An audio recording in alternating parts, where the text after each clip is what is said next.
Yes, everyone, you know what time it is. It's your boys Jack and Dave here. We're going to be answering the question of why are Spurs so inconsistent? And I think it's been on our minds for a while now, probably been on your minds for a while now. And it's a hard one to answer because I think there are a lot of answers to it. Probably some of the, solutions we might give or some of the reasons we might give perhaps might be different to yours. So please, everybody, get in the comments below why you think Mm. Spurs are so inconsistent. It's kind of a tough one to answer, but an exciting or just one that seems to be on everyone's mind. Smash that like button for us, please, as well. But Dave, I'm going to rattle off some quick stats here to maybe show kind of some signs of inconsistency this season. We have only 6 away wins all season, and the majority of those away wins did come actually before the month of October. And then after the Everton game, Tottenham have actually led in more goals in the 90th minute or later than any other team in the Premier League division, and we're on track to equal Burnley's record of 11 late goals conceded after the 90th minute in 2018-19 season. After the Everton match, we also have thrown away the second most points from 1-0 winning positions in the league, and the last time we achieved 3 Premier League wins in a row was in December, and that was Newcastle, Forest, and Everton, kind of teams that maybe besides Newcastle lower down in the table. So, Dave, I'll let you go first, but why do you think Spurs are so inconsistent? Look, I think there's a number of reasons, Jack. I think, the one you talk about, not being able to win 3 games on the trot, throwing away 1-0 leads and stuff like that. For me, that comes from the forward line. I don't think that forward line I think it's too one-dimensional, especially when you play son up front with Werner and Johnson. You've got 3 players wanting the exact same thing, all want space in behind.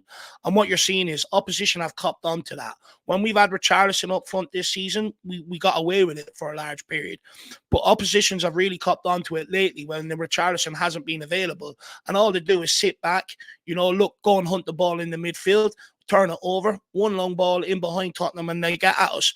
When we don't kill teams off, I think when you look at the possession stats, Jack, right, after Man City, in this league, in the Premier League this season, we've the most possession outside of Man City. But there's no point of having possession for possession's sake. Postecoglou's football is possession with a purpose. But, I'd argue, look, I have my frustrations with the likes of Madison and people like that. But I wonder, are their stats being a bit skewed because we don't have that proper 9 up front, that number 9 in there, that fox in the box, a different sort of vocal point to the attack and stuff like that. So I do think that front line is leading to the inconsistency. When you see the debates around Werner and Johnson this season, and even Son to a degree, whether he's a left winger or a striker, that when you're seeing all debates across all the front three, you just know it all arises because of inconsistency. So they're inconsistent themselves in that nature. Have you anything else you want to add to that? No, I think that's where my first problem kind of lies with the inconsistency is actually the inconsistency of the forward line.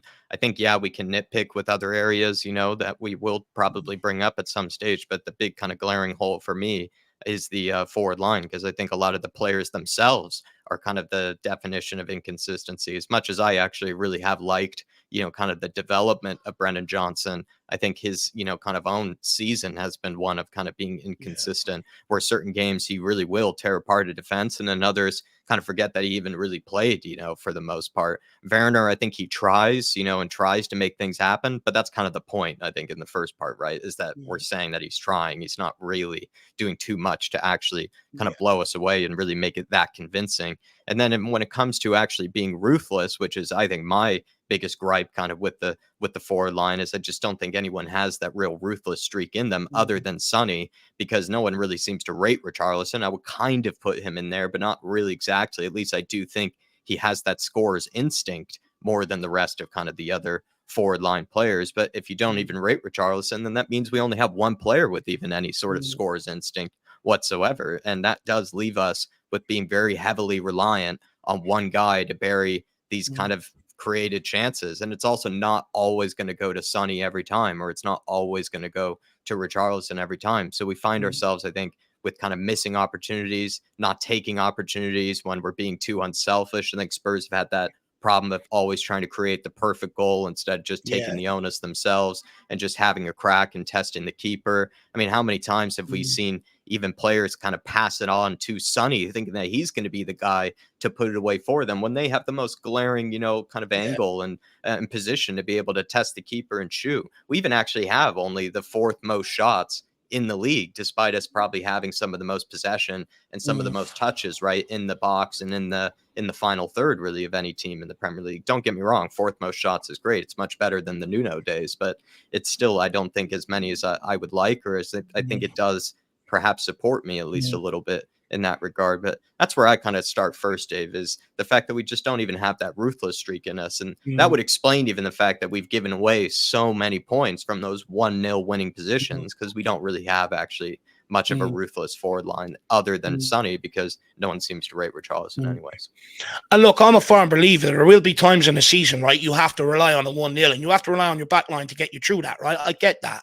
But we're relying on it far too often this season. And I just think when you look at the front line itself this season, no wonder why it's so inconsistent, because we haven't been able to put a consistent tree out there all season. Johnson came here. He was injured first part of the season. Sonny went off to represent Korea at one point. Richarlison's been in and out of the squad with injury. Timo Werner only arrived here in January. Solomon's been missing all season long. So no wonder why the front three is so inconsistent when we haven't been able to put a consistent front three out there. So that is becoming a problem, and it's becoming a more evident problem as the season's drawn out to a close when we're coming up against the better teams. That's a really good point. Another thing I would add too, Dave, is I'm not sure if you would agree with me on this one, is that I do think part of the problem that people are having with this high line and getting countered all the time, that I think the real reason behind, the frustration is actually the areas in which we give away possession. And also, I do think we give away possession far too often, especially in bad areas that do lead to very easy transitions and very easy counterattacks for the opposition. I think Ange is expecting to lose the ball, or is expecting to give away possession at certain areas of the pitch and at certain moments. But the times in which we've seen guys slip or just kind of give an errant pass, to a striker, to someone who's basically just sitting at a very advantageous position, right, to lead themselves to a very easy counterattack. And then it is kind of just Van de Ven and Romero back there really to defend it all. It's been kind of a tough one, I think, for Ange to really explain at times, because I don't think he expects sometimes his players to slip in a bad position, or when they're holding up the ball like we've seen recently, right, with Sonny giving away a possession. And then we've seen that with other forwards as well, giving away possession, kind of in times when they do really need to hold on to it, because we are trying to develop, we are trying to get players in the opposition half. And the last point I'll add to that, with why I think, we're leading to so much inconsistency, is you look at teams like Man City, Liverpool, even Arsenal this season, they also have lots of possession and, like to dominate in the final third like we do. But the way I think they control the possession, the way they do make it very hard on teams to actually get the ball off of them, to actually win it back, I think is different to Spurs. I think Spurs kind of just lull ourselves to sleep, and it's very kind of boring to watch at times, and we don't really test teams enough. And then when we do give away the ball, we are very easy also to counter. It seems like Man City, Arsenal, these other sides do a much better job controlling the ball in the opposition half than I think we do. I think you're absolutely spot on there. I think the problem's twofold, because the front three isn't clinical enough, or isn't creative enough, or look, we've spoke about too inconsistent. You have to then push more bodies forward to be able to break down these teams. But I'd also argue we're just not brave enough in possession. When you look at the likes of Man City, Liverpool, the teams ahead of us that we need to catch, right? They've got midfielders there that don't need to play the 5-yard ball and stuff like that. They can ping, they can spray the ball about a bit. They can get the ball in the middle, put it over the fullback's head onto a toe, stuff like that. We don't seem to want to take that sort of risk with the ball.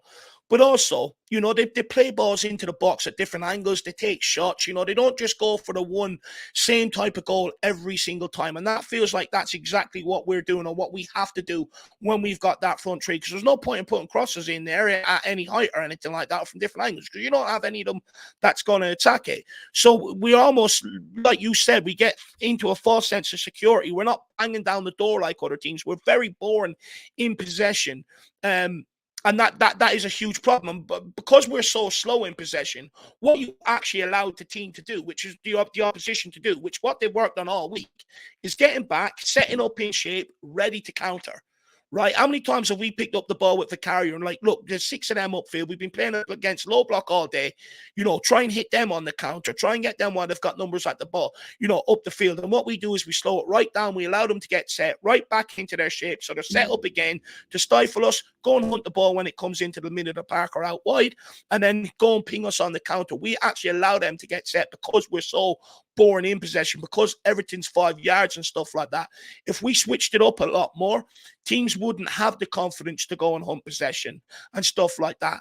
And in games like that, you've got to take shots. You've got to put crosses in, ricochets, stuff like that. It'll happen for you.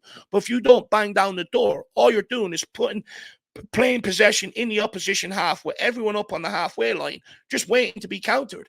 If you get them turned and stuff like that, you almost rush the opposition into heading it clear, kicking it clear. You're not actually getting it turned over and allowing them time to pick their pass, if you know what I mean. I think you're spot on about the lack of switches of play, and I actually even had a similar point. I'd even looked it up to try to support myself, and I guess support you here. We actually have the second fewest switches of play in the entire Premier League. The second fewest. That's according to FBref, and I don't really think that's like an instruction to Postecoglou. Like when you see Højbjerg come on, and this is Højbjerg, another player that is very divisive, like let's say in the fan base, but this is to prove a point.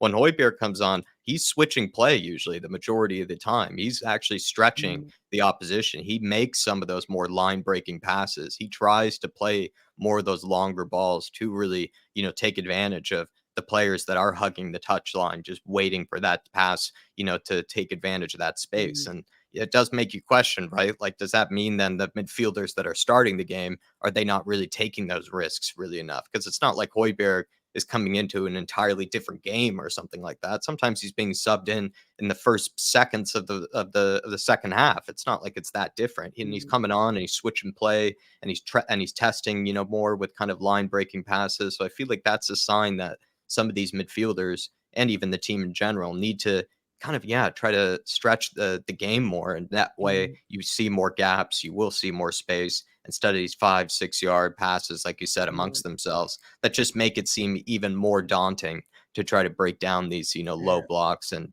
deep kind of defensive teams. I'd question though as well, Jack. I'll put this one out to viewers.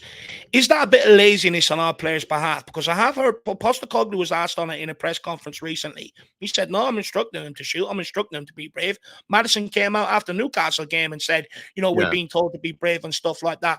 I wonder is it a bit of a laziness on some of the players' behalf or a decision on their behalf Well, because they don't want to track back, because they don't want to be making them lung bust and runs back and stuff like that. So people in the comments, let me know. But I would argue I don't think they're helped in possession because we don't have the movement of the front three. If there's no space for them to run in behind, they can't make them different runs. They don't know how to.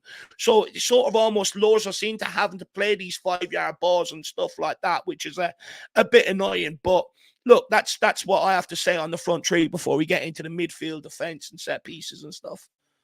Well, I mean, you can take it away with that because, the kind of the only thing I could add really when it comes to the midfield, because I think we were kind of starting to talk about them a little bit, anyways, was what you had mentioned earlier with kind of not enough risk takers. And I agree with that because I feel like Madison, should kind of be guilty of that. I feel like he does, fall, too much into the sideways passing or just not even trying, like we said, some of those switches of play or some of those passes to really, kind of take advantage of maybe some space that a winger is taking up or whatever, and or even a run beyond the back line that maybe is kind of a catching the defensive line sleeping, and doesn't seem to do that, doesn't seem to take on his man maybe nearly enough. And you look at guys like Gibbs White, you look at guys like Palmer, you look at guys like Eze, Paqueta, because they are the number 10s, they do take much more risks and they do find kind of more within themselves to play the ball forward, to try to make something happen. You see other players in their teams, right? They're kind of more responsible for just retaining possession. And then eventually they will get it back to a guy like a Gibbs White or a Palmer. And then all of a sudden they will go for something. They will try something and they will look to make a pass that very few can make, or they will just, even if the run barely looks like, he's open or barely looks like it's on, they will just play it and they will try it. And you don't really see that, I think, enough from players like Madison in this team. And I don't think that's totally on, guys like Basuma or even Bentancur or Pop Matasar either. I think that really falls more on his shoulders as the midfielder when it comes to risk taking. Also, too, I think some of the forward players too, like Werner and Johnson and other guys, can be a bit sort of boring and sideways themselves. I would say Sonny takes more risks when he plays as a winger, less so I think as a striker, really. Yeah. But I don't know. What do you make of that kind of the risk taking? Because I think that's a huge element. No, it's a huge element of it. Everyone wants to play too safe lately. Just move it on to the next guy, let him take the responsibility. Me, when I grew up, and I think I speak for most people, what draws you to a great attacking player is in the first place is someone that demands that ball and gets turned and makes things happen. Even if it's not coming off, he's still trying to feed things, trying to make things happen. That's what draws you to that sort of player. We ain't seeing that from our forwards in the Tottenham jersey. And the reason why me especially more so than Jack, but the reason why I keep harping on about it all season long is because when you dominate possession like that, you have to kill teams. When you don't kill teams off, you give them hope. You give them belief. And ultimately, that belief is what's catching us at the end of games with a lot of these teams, is because we haven't killed them off. We haven't asked enough questions in possession. And that comes down to risk-taking. Look, for me, I think that whole forward line needs a whole revamp. I think if we get a proper striker, get some back out to the left and make an investment at right wing, I think you'll see a lot better from Maddison next season in that regard. I do. Well, I hope we would in that regard, because you'd have more players with more movement, fresh ideas and stuff like that. I think right now everyone's sort of just become drained, and they've lost the know-how, really, and that's why we keep seeing the same thing, because we can't try different things when you don't have a vocal point and all three of them want to do the same things. When it comes to the midfield, I'll also make the same argument like I made with the front line.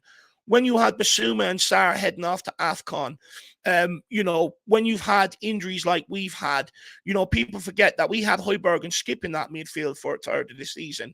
Again, we haven't been able to put out a consistent midfield tree, even with Bentancur's case, because of injuries, because of international competitions and stuff like that.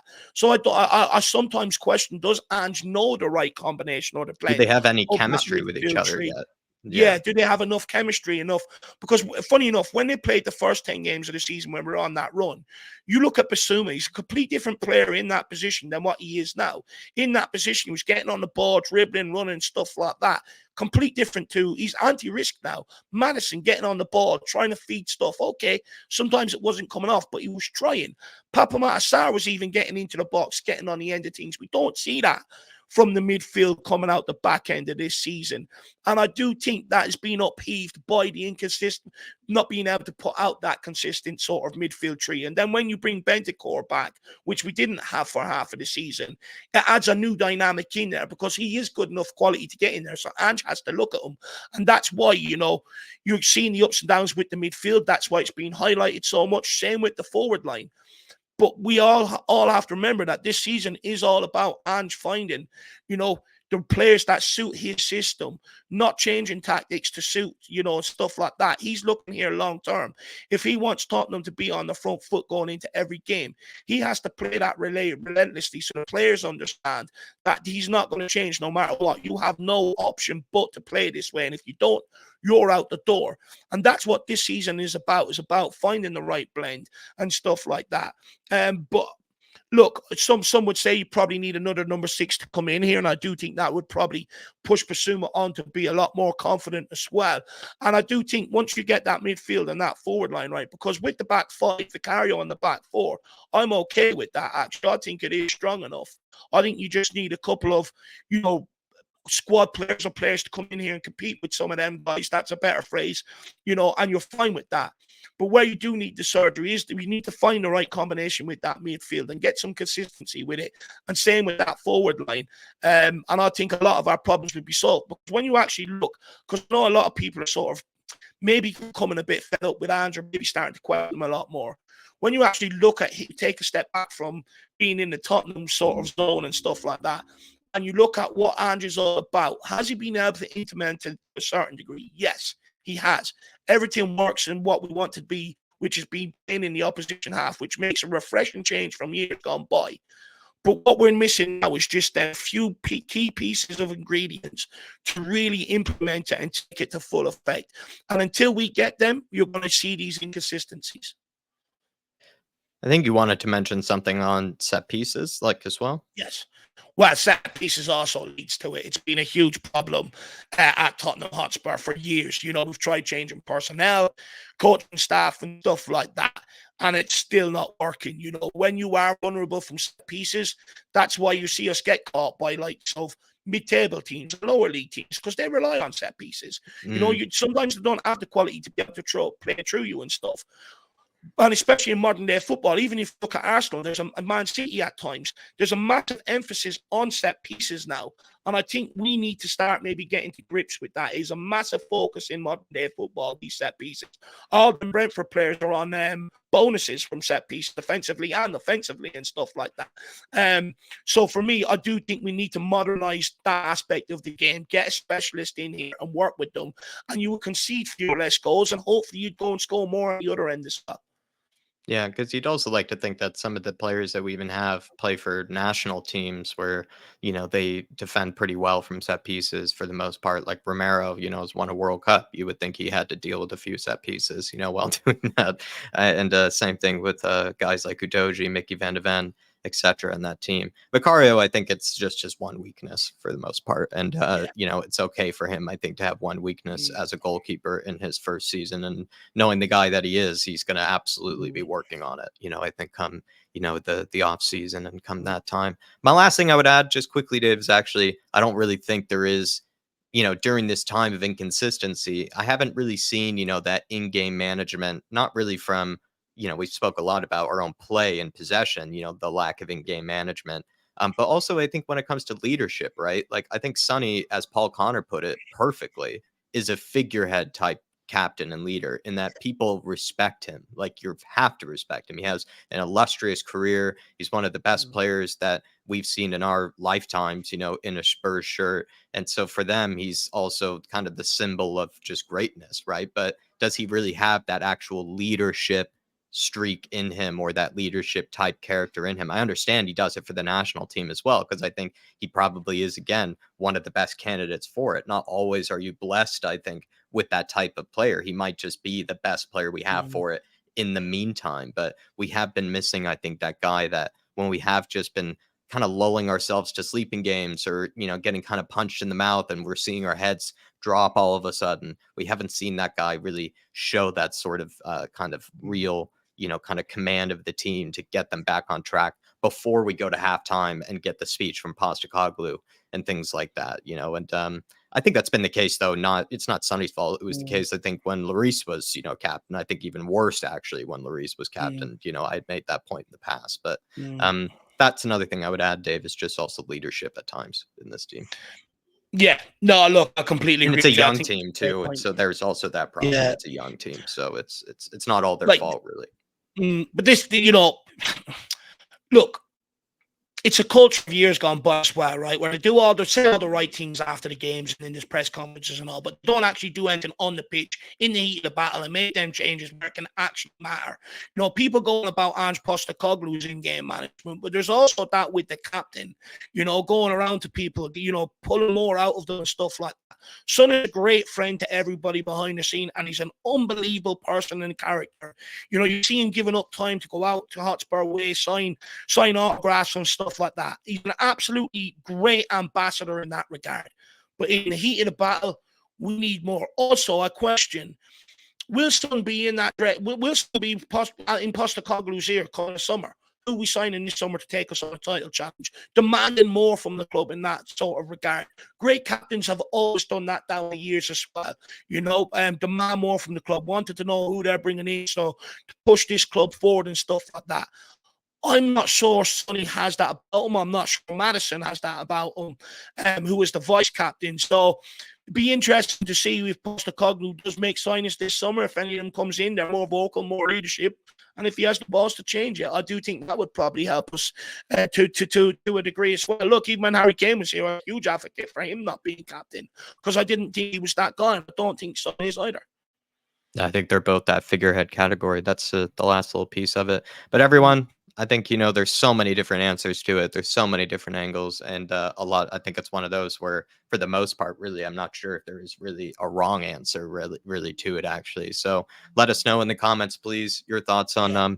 this period of inconsistency, it's not really something that I think we've tried to be super, kind of doom and gloom about or anything. But, we've come up with our gripes and kind of our problems that we've seen in the team this season. And probably for the most part, I think some of those are maybe kind of, part of the reason behind, this kind of period of it.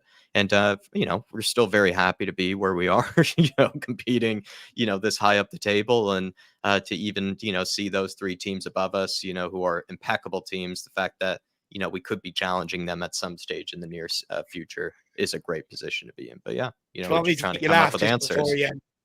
Yeah. Just before you end, I'll make you laugh. Do you know when we were doing this video about Tottenham's inconsistency? I was reading an article back from just after when we went out to Man City in the FA Cup. We were also in fifth with 3 points behind fourth spot. Sort of where we are now, right? So, even though there is a lot of inconsistency from January to now, we're sort of consistent where we are in the Premier League table. Premier League is chaotic, and I don't think also people give it, that sort of credit. It's the best league in the world, like, everyone wants to say. And with that, then makes it really hard sometimes to win 3-4 games in a row. It's very hard, actually. And I think we've struggled to do it. And this is kind of the video, right? How can we get back to, winning 3 games in a row? Because like I said, the last time we had done that was in December. So, and we were playing like Emerson and Davies, I think during some of those games and things like that. So how can we get back to that sort of period of form? How can we look like that sort of Spurs team again? But yeah, everyone, let us know in the comments. Smash the like button. Feel free to support the channel as well, like Paul Connor did, because I name dropped him, stealing his idea from the fan show as well. And we'll be seeing you on the next video. Come on, you Spurs. In the big Ange we trust over here. And we'll be seeing you. Never stop. See you, everybody. Everywhere we go.